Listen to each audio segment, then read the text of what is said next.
بانی پاکستان قائد اعظم کے مذہبی آزادی کے وژن کی تازہ ترین تصویر حیدرآباد کے 103 سالہ قدیم مندر کی صورت میں ابھر کر سامنے آئی، جہاں انتظامیہ نے مذہبی رواداری کی مثال قائم کر دی۔ قدیم مندر کو تزئین و آرائش کے بعد ہندو برادری کے لیے کھول دیا گیا۔ مندر کی افتتاحی تقریب میں ہندو برادری کی بڑی تعداد شریک ہوئی۔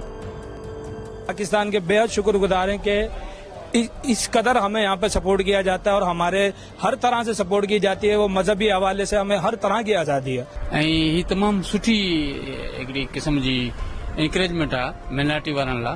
مذہبی ہارمونی جو میسیج ہے نیاپو ہے۔ ہیڈو بلو مندر ڈسی